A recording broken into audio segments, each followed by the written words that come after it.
let's be very clear. This isn't out of incompetence. This was an intentional. President Biden executed 94 executive orders that destroyed and dismantled every one of the network of tools and authorities and policies we had under President Trump that led to the most secure border in our lifetime. And why does the flow of illegal aliens, why is it so important? The millions and millions of past 36 months? Because that pulls resources off the front line. They're relegated to administrative duties to process and release those that have illegally entered. It leaves the border wide open, unpatrolled, unmanned. The cartels exploit that. They gain operational control. And to your point, that's when the criminals, drugs, and national security threats pour in. Do you ever wish that you were sleeping because the things happening around you actually feel like a nightmare? Like sometimes real life actually feels more like a dream than the dream does, right?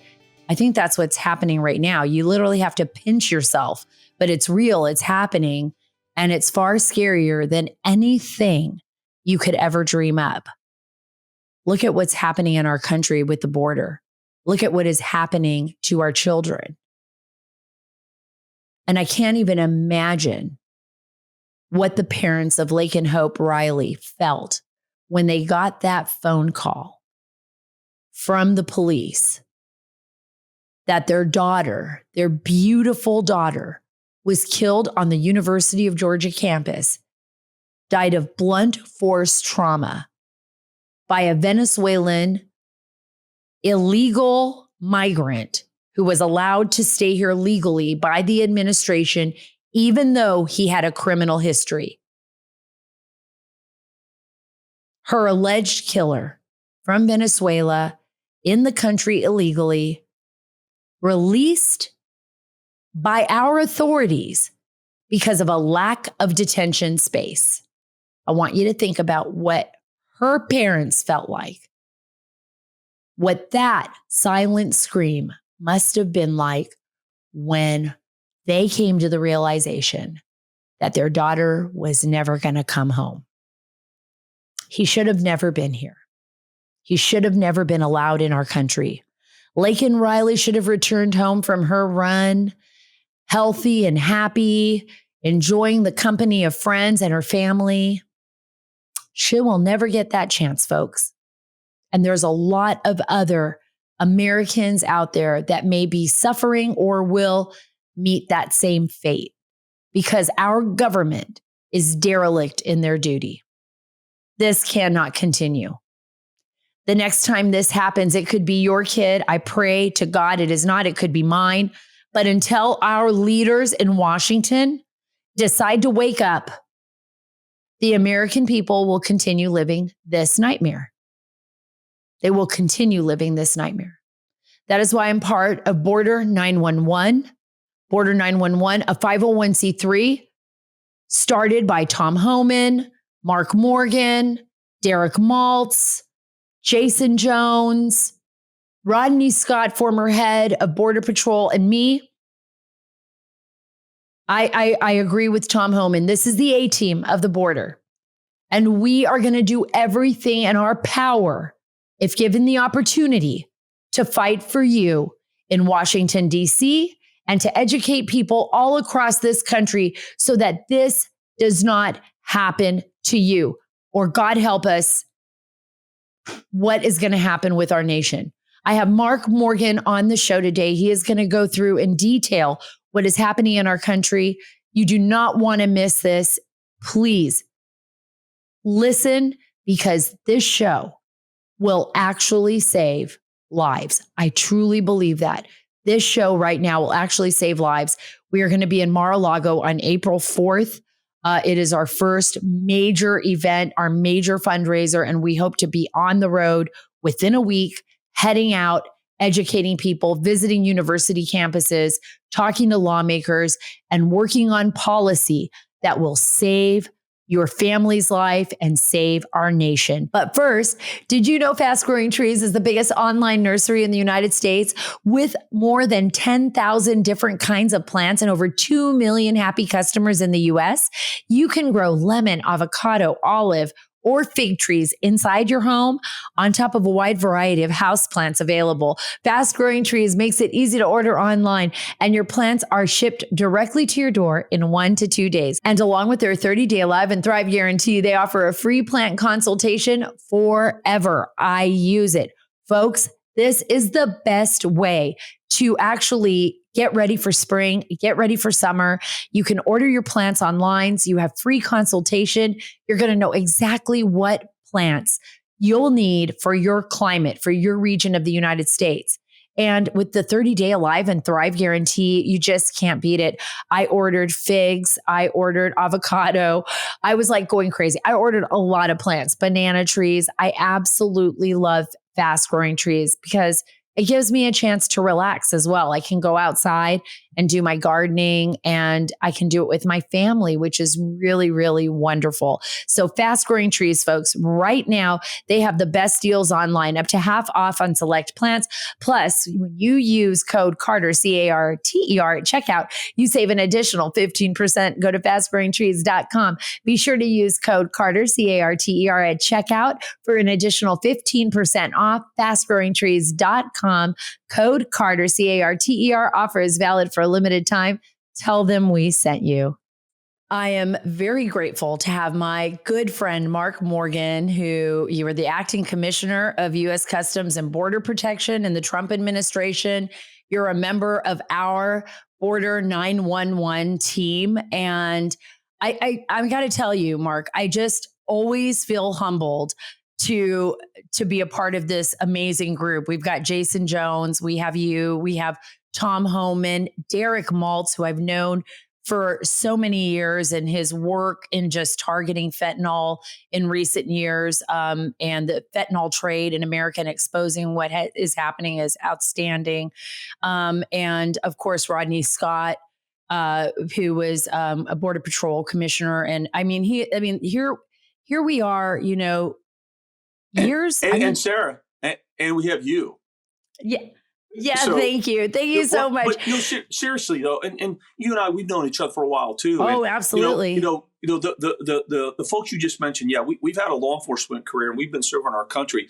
But Sarah, this is what I've said, and I've said this to you before. You're serving your country equally as we have, just in a different capacity. Because right now, part of the problem in this country, there's a lack of education and awareness of what's actually going down at the border and why it matters. And that's exactly what you've been doing for a long time. So I actually think you're one of the best members on our team. Oh my gosh, thank you. I paid him to say that. No, I really, you have a point there. I've been covering the border, I'm not saying about me, but I'm saying about the lack of understanding, the public's understanding about what really was transpiring at the border. And I've been covering the border for nearly 20 years. Of course, your entire career has been in law enforcement. You worked at the FBI. You've been, your stellar career in law enforcement, I want to say. So for people who don't know, Mark Morgan is the cream of the crop. Like, he really is a true patriot. He has put everything on the line to fight for this nation and to protect us. And I think one of the things that's so distressing to me and to so many Americans is, I remember when I was just a bare knuckles reporter out on the beat, getting the information, putting it out there. It would be really difficult. I'd come across people within the bureaucracy that didn't want the information out, that were working to put a lid on that information, whether it be Mexican military incursions, at the southern border. I remember that was one of my very first big stories. State Department tried to come after me for that because they didn't want to talk about it. And eventually what happened was somebody in the government, I won't say who, it was a long time ago, sent me a document that was by the president then under George Bush, National Council, his Drug Policy Council. It was a map of the United States monitoring Mexican military incursions into the U.S., assisting the drug cartels, as they were moving their contraband into the country. But it was so hard to get these stories out, or to show the nexus between terror cells and cartels and what it meant to our country. And your point is so spot on, because now we're overwhelmed. We have a border where the policy of the Biden administration is to leave it wide open, and we are facing all kinds of national security issues, right? We're facing all kinds of national security issues. Talk a little bit about that and that challenge that we face. And then I want to talk about this horrific death. And we'll go into some of the statistics and what's happening right now. Well, and Sarah, I tell you, that there's so much to unpack there. And I think that's one of the areas I'm so frustrated among a lot of issues is the lack of transparency. I mean, to your point, look, like, for example, the gottaways. When was the last time that this administration has been forthwith and honest about the number of illegal aliens that are coming across our border that we don't apprehend? What about this administration being honest about the level of crime committed by illegal aliens? What about this administration be honest about those that are coming across our border illegally? And now, where are they? At what state do they reside in? And we can keep going on. We can talk about this entire podcast about the lack of transparency from this administration and exactly what they're hiding from the American people. And the murder of this young woman, Miss Riley, is just a tragic example. Yeah, I want to talk about that. It was late last week. A student at Augustina University, she was killed by an illegal immigrant actually on the campus of the University of Georgia. He should have never been here. But the Biden administration's open border policy allowed him in. And you know as well as I do that Mayorkas put together a memorandum for the Biden administration, and it went out to all of our agencies, making a litany of excuses as to why we should let people who have broken the law actually stay in our nation. And I'm not talking about just breaking the law coming across the border. I'm talking about everything from DUIs to significant criminal felonies and arrests to mental illness. The list goes on and on and on. And he gave a list of reasons why people should be allowed to stay instead of why we should deport them. And I don't really understand why this is happening. Yeah, and I tell you, Sarah, that's why we say, hey, let's make no mistake. The chaos and lawlessness on our borders rest in the hands of Joe Biden, but Secretary Mayorkas is his accomplice. And to your point, so Secretary Mayorkas has put a series of restrictions on ICE, Immigration and Customs Enforcement, as an example, that really prohibits them that actually going and arresting someone that's in the country illegally that has committed an additional nonviolent crime. They're forced to just be released back in the streets. And in this case, Miss Riley was killed. There was a series of failures from this administration. First, he illegally entered with his wife, and he went in 2022, and he was unlawfully paroled. That came directly from Secretary Mayorkas' authority to mandate Border Patrol start paroling people in violation of law. They made their way to New York City, Sarah, and while they were in New York City, they committed another crime. I think what my sources are telling me, he was charged with endangerment of the child. His wife was charged with possession of stolen property. And then they split up, and he went back to Georgia, where he hooked up with his brother and now has allegedly killed Miss Riley. But think about this. This is not the first time, and it's not the last. And I hope people will remember and repeat her name, just like I hope that they'll remember Kayla Hamilton and Elizabeth Medina, two young, beautiful women that were also killed at the hands of illegal aliens. And real quick, I want to bring this home to really emphasize this. In 2023, ICE arrested over 73,000 criminal illegal aliens in the United States, including murderers, rapists, and gang members. From 2011 to 2024, Texas alone arrested over 300,000 criminal illegal aliens that had committed over 500,000 crimes, including 950 murders, 1,100 kidnappings, and 60,000 assaults. And that was in the state of Texas alone. So yeah, Sarah, you and I have talked about it a lot of time. Is everybody coming across the border bad people? Nope. But is everybody good? Hell no. Absolutely. And it's her name, you're right. It was Laken Riley. She was killed. They found her blunt force trauma. I'm looking at the story right now. It was so horrible. It was so horrible. I can't even imagine what this poor young lady went through while she was being attacked by this monster.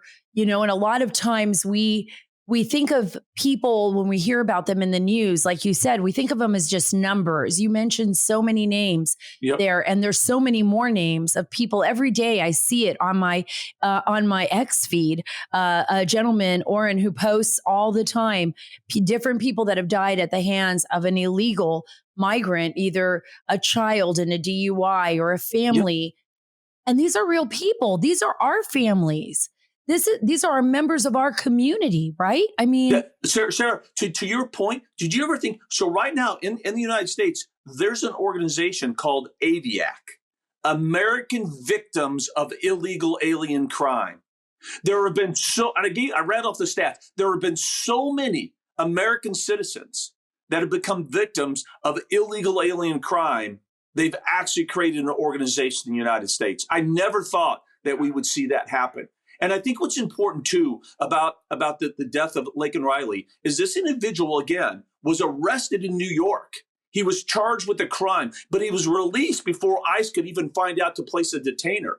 And the reality is, even if they would have placed a detainer because he's not a convicted felon of an aggravated criminal offense, he would have been released. They wouldn't have honored the ICE detainer anyway and would have been released to go ahead and commit this murder. That's happening every single day in this country. Illegal aliens are being apprehended because they committed another criminal act in the United States. And we have sanctuary cities that will not honor a detainer by ICE, or they will not coordinate with the ICE. And the result is they're releasing the criminal illegal aliens back into the communities. Sarah, that's unconscionable. That is unconscionable. When I was at CPAC, I was on stage with Chairman Mark Green.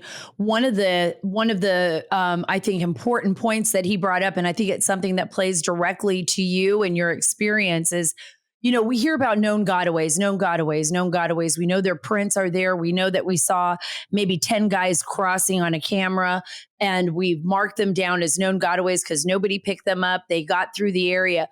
But there's also the unknown gottaways, the ones that are in the backs of trucks or, you know, hidden somehow as they move them across, you know, like contraband into the United States. These could be potential terrorists. I mean, Mark, you were with the FBI, you were with DHS. You know, you're in contact with people all the time. You had the highest level security clearance. How much danger are we in? Sarah, look, this is why I love talking to you, right? These are real issues, and this isn't hyperbolic. You bring up significant points. So the 1.9 million known gottaways, well, the former chief of the Border Patrol under oath said that's underreported by 20%. I was a former chief and the commissioner. I say that number is even low. So we're in the past 36 months, we're well in excess over 2 million gottaways that have come into this country. And again, why do we have a gottaway? Because the majority of those illegally entering will just sit down and wait for Border Patrol. So why do we have a gottaway? Well, because we know that's where the bad folks are, right? It's common sense. And to your point, so the issue is, they sneak them in. They don't care, Mark. They don't care. That's right. And I mean, literally, the past 36 months, we've had unknown numbers of murderers, rapists, pedophiles, aggravated felons, gang members, and potential national security threats to that point. So a few stats as well. The past 36 months, we have apprehended more illegal aliens on the FBI's terror watch list than any other time in our history combined. In addition to that, we've apprehended tens of thousands of what we call special interest aliens that come from countries that we know sponsor, harbor, and facilitate terrorism. And to your point, Sarah, that's who we catch. Now, let's go back to the couple of million gottaways. So the question isn't if or when the threat comes. The issue is the threat is already here. That's it.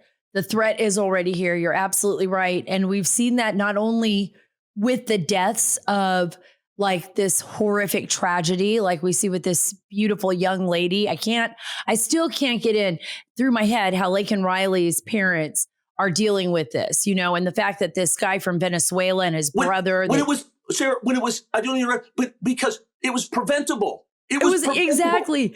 Can you imagine a parent? I mean, any of your kids that die is horrific under any circumstances, but to know that our government could have prevented it, and because of politics, we allowed it to happen, I don't know how they deal with that. So the government really is culpable, in my opinion, of this. This is the Biden administration, but we know for a fact that these poor parents cannot sue the Biden administration for this because they're covered They've got, they've got cover. You're a lawyer. I've always wanted to change this somehow. I don't know how we could do this, but if you knowingly are allowing, if it's a dereliction of duty, and there's no oversight over the executive branch.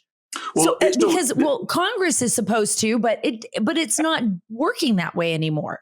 Yeah, no, I think so. Just a good point, though. So I think there's going to be a lot of legal scholars right now that are having some really robust discussions about, do they have standing, especially on the sanctuary city front. When New York arrested this individual for a crime and then refused to coordinate with ICE, doesn't honor detainers, it's because of that. Had they actually complied with federal law, had they actually worked with ICE, ICE would have put a detainer on him.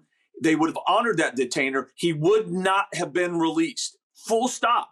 This man should still be detained.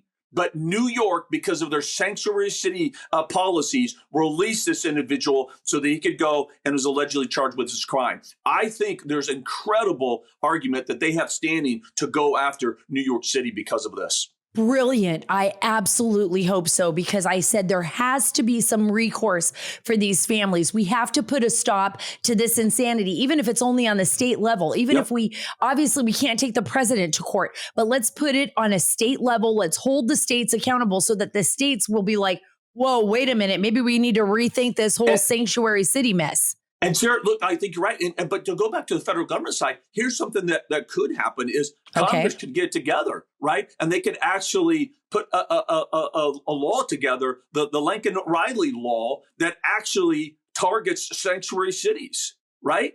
This says this has got to stop. The sanctuary city policies, we have another one, right? Could that force the federal government then to shut down its open civ at the southern border, because now we've put the federal government on notice through the states? Well, I'll tell you what. That would be brilliant. If we can end sanctuary city policies, that's going to go a long way, because once you remove that protection for those that are here illegally and we start applying consequences to them, that's going to impact the flow of illegal immigration. Now, do you all see, listening to Mark Morgan here and I talk, this is how we all are every week on all of our phone calls. We've got, if you could be a fly on the wall, it's we have fun, but we're very serious, We all are passionate about this at Border 911. And this is our 501c3. I'm going to let you tell everybody a little bit about that. And then I want to go back to the threats, because we got veered into a very important direction, which is the legal aspects of what us as citizens can do to protect our families, and what hopefully the states and great lawyers like you and others can do to hold the government accountable for these horrific crimes that are being committed against us. But talk a little bit about Border 911. I'm so excited to be a part of this. I want to start hitting the ground running. We're planning on doing a lot of grassroots outreach to people all across the country to give them the tools that they need to fight. So tell me a little bit about why you joined. I know why I did. Well, no, I think, sir, you nailed it. I think that's why we all did. And I know you're with me on this. I give a lot of credit to Tom Holman that really reached out and pulled together this incredible group. And I don't mean this as a self-serving statement. When I think about this, I'm really thinking about you guys. But you mentioned the names, Derek Maltz, the DEA guy. He's a leading voice on the issue with fentanyl, and Jason Jones, who served in Texas DPS, who's kind of the guru when it comes to all things cartels. And of course, you and Chief Rodney Scott, the former chief of the United States Border Patrol, and myself. I mean, this is probably one of the strongest teams of border security experts right now that the country has. And to your point, Sarah, that's exactly what our mission is to come together at a kind of a grassroots effort to get out there across the country to educate and make people aware of what's happening at the border and why it matters and why we have to stop it. Because it goes something to you and I talked about. Look, I've traveled from San Diego to Brownsville to Maine. And the one thing that's consistent is there's still a lot of misinformation and misunderstanding out there about the border and how it impacts every aspect of our our nation's safety and national security. And a lot of it is just stemming from the fact that this current administration is just flat out lying to the American people. So I really hope people go to border911.com. We've got some stuff on the website to provide some information. If you can make the gala on April 4th in Mar-a-Lago, it's going to be amazing. Right? We'll all be there. We're going to have a good time. We'll have some fun, but we're going to be talking about a very serious issue to hopefully raise some funds so that we continue to our education and awareness and our grassroots efforts. Yeah, and I'm going to talk more about that at the end of the podcast. So you guys got to stay tuned. You cannot leave this podcast until Mark and I wrap it up, because we have some really great events planned at the gala, basically, things that we are going to be giving away through raffles and such. And I think one of them I'm so excited about, I'm going to talk about at the end, that we get to participate with you if you show up at our gala. And of course, I know everybody's going to want to hang with Mark Morgan and Tom Homan and all these Jason Jones, Derek Maltz. It's like we're going to be out there, And we may, Sarah, remember, we may have a special guest. We can't say for sure who that is at this point. I think it's almost like 99.9%. Me too, but we still can't say yet. I know we can't say who it is, but you guys can guess. You could just mull it over in your minds. Who would be coming to Mar-a-Lago to attend this amazing Border 911 gala, and then you can take it from there. But we are not going to give it up. We're not going to give it up. One of the things, and one of the people, first, let's start with one of the people that will not be invited. And I just want them to know right now, you are not welcome at the gala. Will be DHS Secretary Alejandro Mayorkas. You are not invited. He was impeached by the House, which actually will allow Senate Republicans to lay out the evidence of his dereliction of duty. I think it goes far beyond that. Is this the right move? And what information do you think is most important to present during the trial? Yeah, Sarah, look, I think it absolutely is. A lot of people, I've heard silly stuff. I just got to be honest with you about, well, if they impeach him, they could be replaced with somebody worse. And hey, when it goes to the Senate, because the Dems control it, it's not going to go anywhere. They say that as if that's a justification for the House Republicans not to do their job.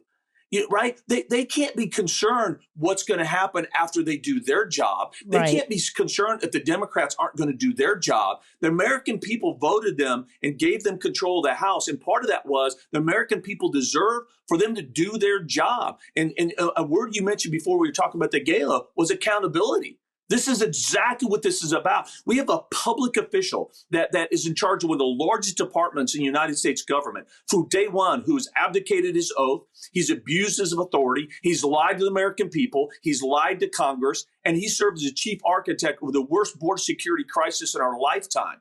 No, this man, his direct involvement, him being an accomplice to President Biden, he absolutely should be impeached. And real quick, I'm just so mad. And I want you to answer this. I mean, even in the Washington Times, one of the headlines, and I was pulling it up right now to remember, it was Republicans strain to find Mayorkas' impeachment level high crimes. You know what? I'm sorry. The death of this young lady, Laken Riley, all of the other people that have faced crimes in their streets because of their open border policy and his smoking gun 7-page memo that basically said we should ignore all these criminals and let them into our country. Correct. I mean, I think that's high crimes. Yeah, I don't know. You nailed it. There's a couple of things first when it comes to impeachment. A lot of people don't understand this. A lot of congressional members is that it doesn't have to be a common day prosecutorial type crime. That's not what the forefathers meant. In fact, the majority of the crimes we have today didn't even exist when the Constitution was written. So that's not what that meant. What they did mean is for a public official to come in and do exactly what Mayorkas did. He has refused to, as your point, he's refused to enforce the law. He's violated the law, and he's rewritten the law. So this is not about policy differences, although I disagree with every policy he had. This isn't about scoring political points or settling political scores. This is about holding a man responsible that says, no, I'm not going to enforce the law. He's completely circumvented a co-equal and but separate branch of government, the Congress. He said, your laws don't matter to me. I don't like the laws. I'm not going to enforce them. And because of that, I've created the worst degree of chaos and lawlessness at our borders. I'll submit to you that's exactly what the forefathers thought about when they wrote the articles and included them in the Constitution.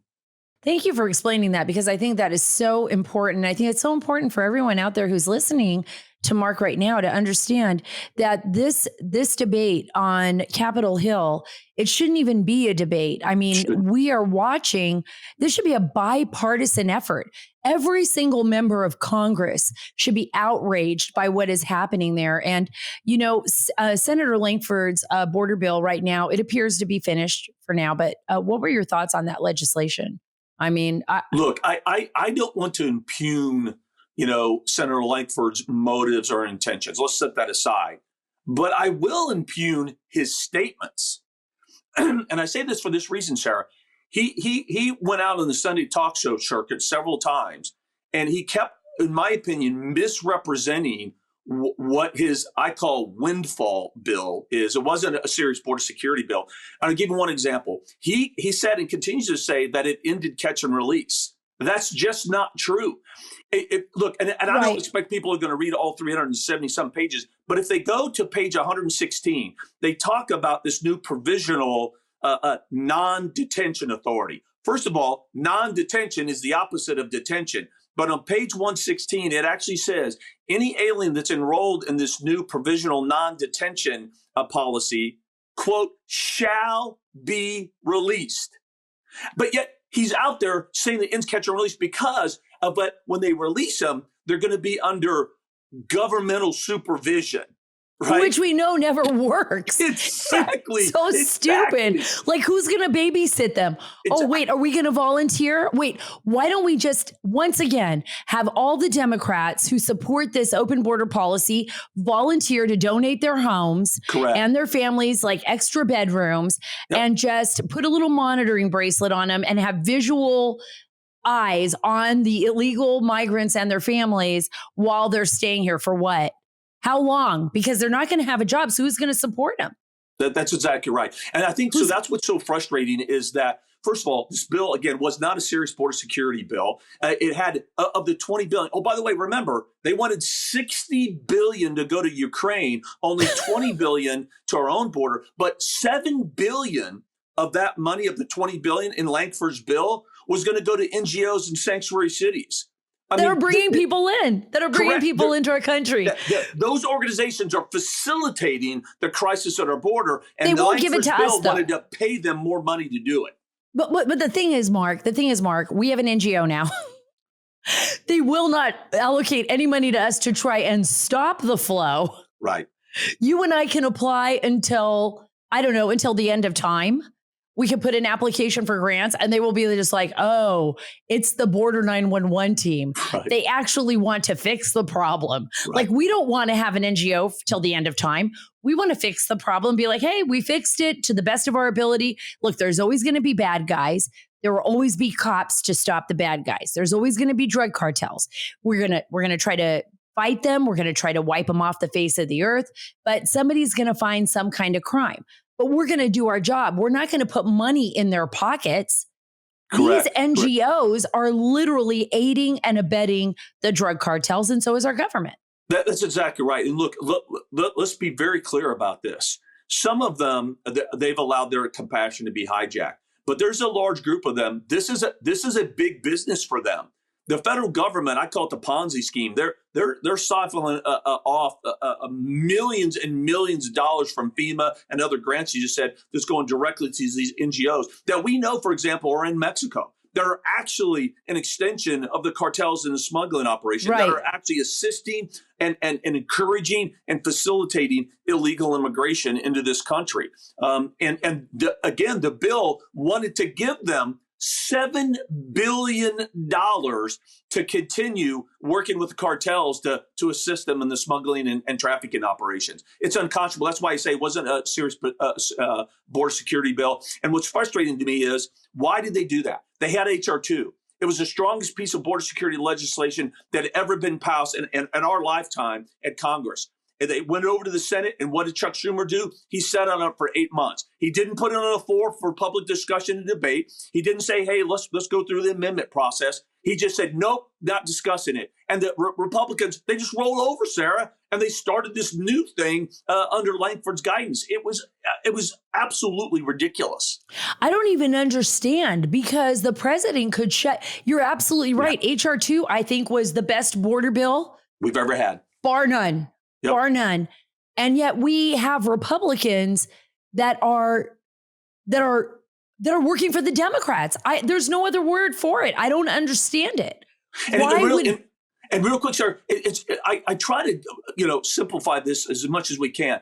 Here's the deal: any bill that doesn't end catch and release is not a serious border security bill.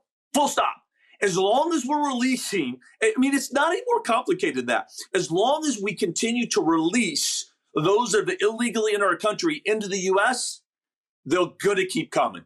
You know what? This administration wants you taxed to the brink, under the thumb of the IRS and controlled with the digital dollar. That's why thousands of hardworking, patriotic Americans, including myself, are turning to Goldco. Right now, they have a current offer, free 2024 Gold Kit. Learn how to possibly get $10,000 in bonus silver as a listener of this show. They've helped people like you and me place over $3.5 billion in gold and silver, right? And think about this. This is about diversifying your money. It's not about throwing all your eggs in one basket. What is important is that you diversify so that you can protect your family and your children's future and your own as well. That is why I believe in Goldco. Protect your family's financial future and freedom. Get started today at SarahLikesGold.com. Get your free gold kit from Goldco and learn how to get $10,000 in bonus silver. SarahLikesGold.com. That's Sarah, S-A-R-A, likesgold.com. Hey folks, make sure you're subscribed to the show down below. All you have to do is do that little click. It really helps us out. Thank you. And let's be very clear. This isn't out of incompetence. This was an intentional. President Biden executed 94 executive orders that destroyed and dismantled every one of the network of tools and authorities and policies we had under President Trump that led to the most secure border in our lifetime. And why does the flow of illegal aliens, why is it so important? The millions and millions of past 36 months? Because that pulls resources off the front line. They're relegated to administrative duties to process and release those that have illegally entered. It leaves the border wide open, unpatrolled, unmanned. The cartels exploit that. They gain operational control. And to your point, that's when the criminals, drugs, and national security threats pour in. And one last thing is people will say, well, look at all that we've caught as an indication that that's success. That's absurd. First of all, over 2 million have not been caught. But here's the thing that people don't understand: they're being lied to. Even those ones we catch, we don't have the ability to vet them, Sarah. Right. Think about this. If we apprehend a single adult male of military age from Cuba, do you think we're calling to Cuba and Cuba's giving us the criminal background on this individual? No, it's not happening. Same thing with China. Do you think when we call the Chinese government, they're cooperating with us to let us know who this person is? Of course not. But we're still releasing them in the country regardless every day. Right. And we all know that China has a credit system, that people cannot travel outside of China without the Chinese government's permission. So how are all these plane loads of Chinese male men leaving China, showing up in Mexico, showing up in Central America, making their way down either through the Darien Gap or from Mexico City to our border to enter the United States? And if I was a betting person and I was a fly on the wall at the CIA or at the Pentagon or someplace else at a private meeting or at the FBI, I guarantee that there were probably people that have been intercepted in our country, monitoring our bases, monitoring our ports of entry, and they are from China. And guess what? I bet some of those people have even been traced back to the border. That's if I was a betting person. That information is not public yet. Look, Sarah, you bring up a series of very legitimate questions, right? That's not hyperbole. I mean, China is one of the most formidable threats in the world, not just against the United States. Yet we've had more Chinese national, mostly single adult military-aged men than all of the years in our history of taking data since 1924 combined, Sarah, combined. But yet, what do we hear from this administration on that? Zero, nothing. Like we're just supposed to dismiss it. Like, what's the deal? Why are you concerned with all these Chinese nationals all of a sudden coming across our border? Like, what are you guys doing? What are you even worrying about it? I mean, that's unconscionable that they have not come before the nation to describe it and talk about the concerns and talk about what they're doing. Because they know what they have done. Exactly. And they have put us all at risk. And that's why we're going to be in Mar-a-Lago on April 4th. Can we tease a little bit about what I was talking about? We're going to have, they're going to be able to come shoot with us, right? We're going to have a team. We don't know. Our team is very tight. We're super friends, right?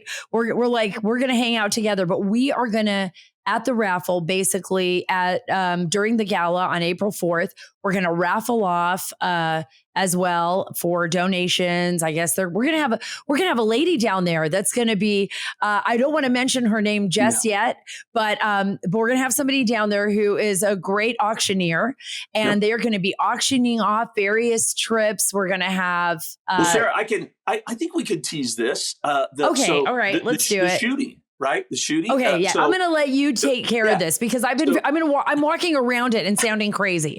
So you go ahead and take care of it. You're good. Cause I probably will give away too much, but I think I'm going to let you do it. Back in my younger days. So I used to be on a SWAT team, and I'm a firearms instructor and stuff. And of course you got Tom and Rodney and Jason spent their whole careers, and Derek in law enforcement. So one of the things we're going to do is we're going to auction off for whoever purchases it to come with us, and we're gonna go shooting.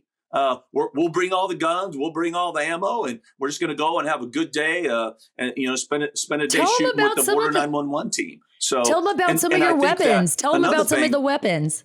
Some of the weapons we're gonna use. Well, it's gonna be fun. I don't want to give that's the tease. I don't want to give that away. Let's just say it's going to be a large variety of weapons, and then Here's another thing too. We're actually going to create a couple of first-time Border 911 kind of trinkets that we're going to have there, and we're going to be giving those away. It's going to be the first time that we're going to be presenting that. And then the other thing, if I can, I want to talk about some of the talent.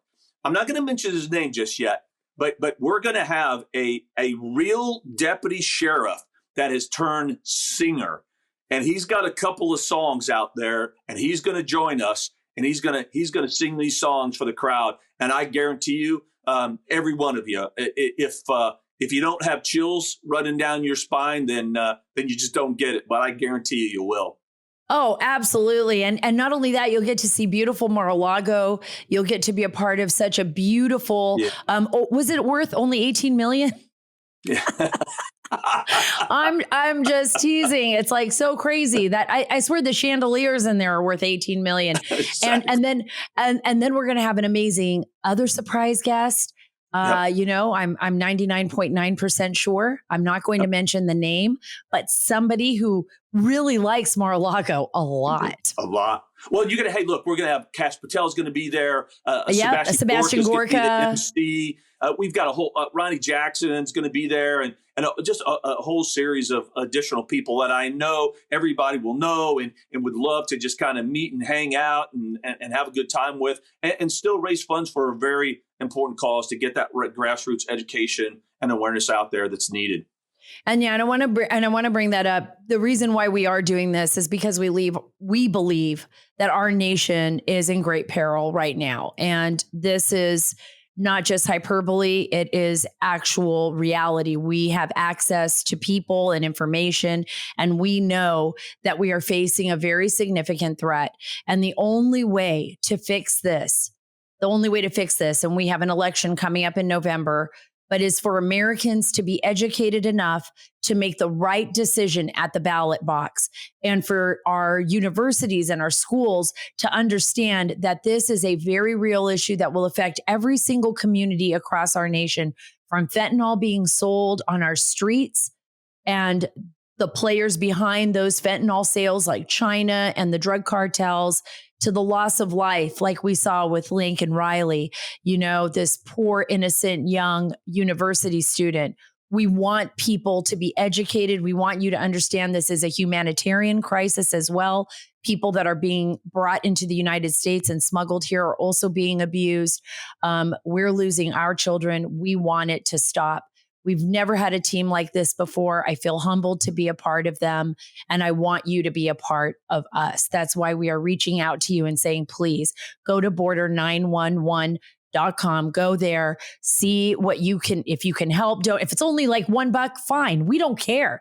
We are just trying to get this started so we can get out there this year before November and educate as many people as possible. We're going to take this. This is our time to do it. And I promise you, I know Mark, Tom, Derek, I know all of you, you're like me. You're going to go on the weekends. You're going to go away from your families. We're going to get out there. We're going to educate the public, and we are going to do this on behalf of you and with you. Thank you so much, Mark, for being a part of the Sara Carter Show. You are amazing. Thank you for being my friend. And thank you for all that you do to protect our nation, because this is really just the beginning and there's so much more ahead. Back at you, Sara. Thanks for having me. Thank you. Thank you, Mark, for coming on the show today. I'm so excited to see you and the entire Border 911 team at Mar-a-Lago on April 4th. I hope you all join us as well. We would love to have you there. This is such a big fundraiser. It's so important. Like we said, we have a very, very, very special guest that will be there with us. Please make sure you are subscribed to the Sara Carter Show on your favorite podcast app. It helps us keep the show free and really gives us a boost in our algorithm. If you're watching on Rumble, YouTube, give us a like and a follow as well. Thank you. Follow me on Truth at Sara Carter Official, on X at Sara Carter DC, and on Instagram at SCarterDC. God bless you.